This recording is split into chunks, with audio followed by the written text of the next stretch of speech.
And in business, Nigeria's economy slipped into a recession in the last quarter of 2020. The economy had endured a turbulent time due to many controllable and uncontrollable factors. In our series of special packages on 2020 in Retrospect, Falashade Ogunrinde looks at the factors that shaped Nigeria's economy in the outgone year. Nigeria's financial year for 2020 kicked off with a budget implementation, which was passed in record time on December 5, 2019. The National Assembly had worked tirelessly to ensure that the country returned to January to December budget cycle. The budget of 10.49 trillion naira had a deficit of 2.18 trillion naira, which was to be financed by internal and external borrowing.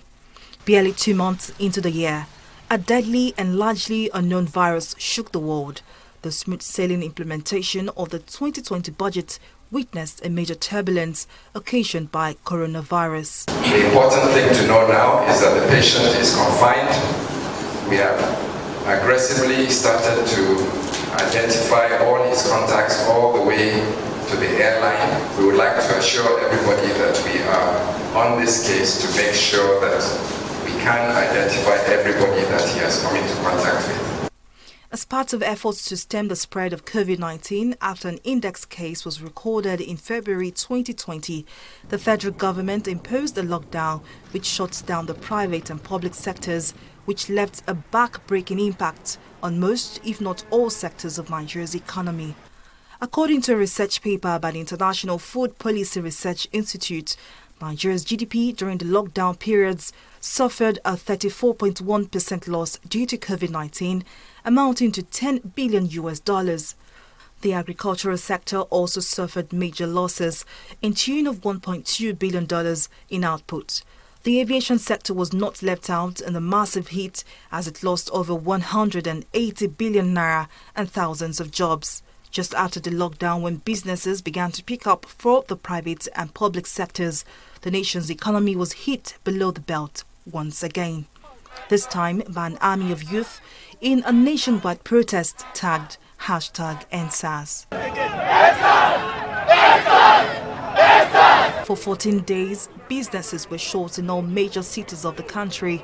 Transportation was grounded while government offices could not operate.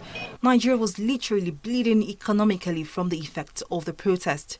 According to the Lagos Chamber of Commerce and Industry (LCCI), the Nigerian economy for the first 12 days of the protest suffered an estimated loss of 700 billion naira. Expectedly, Nigeria's economy fell into recession, unable to take the pressure from both the COVID-19 lockdown of 3 months and the 2 weeks of #EndSARS protests. The federal government, in the bid to soften the blows of COVID-19 on the economy, rolled out several policies through agencies, ministries and parastatals of government.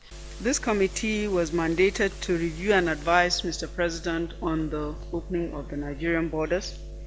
And after our work, we recommended to the President, and Mr. President has approved the reopening of the 4 land borders, namely Seme southwest part of the country, Ilela in the northwest part of the country, Maitagari in the northwest and north central part of the country, and Umfu in the south part of the country. So these 4 land borders will be opened immediately. As inflation climbs, there is more pressure on the naira and the currency continues to weaken against the dollar. To address this situation, the Central Bank of Nigeria realigned its policy on diaspora remittances. However, the exchange rate is still being affected by low oil prices, dollar scarcity, a backlog of forex demand and a shaky economy that has been hit by the COVID-19 pandemic. For Nigeria, it has indeed been a tough economic year. However, economic experts advise that for Nigeria's economy to receive a boost and to prevent an extended recession in 2021, other sources of revenue has to be explored. See, the handlers of our economy have to understand that we need to, on the long term, grow the tax base and be able to get money from tax revenue rather than relying to a large extent on oil revenue.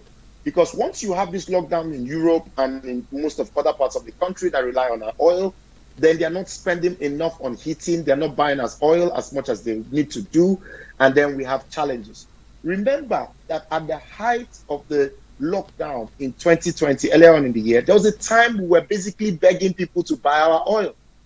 There's a possibility that this second wave could go that bad. So there is not much, we don't have enough leg room to maneuver at this point. But once we get over this, we need to plan on the long term, how the economy can have shock absorbers and buffers that help us to overcome this kind of situations. But with a 2021 budget of 13.5 trillion naira and plans by federal government to invest massively in infrastructural development and create jobs, Nigeria's economy hopefully will bounce back and once again retain its leadership status in sub-Saharan Africa. Folashade Ogurinde reporting for TV360 News.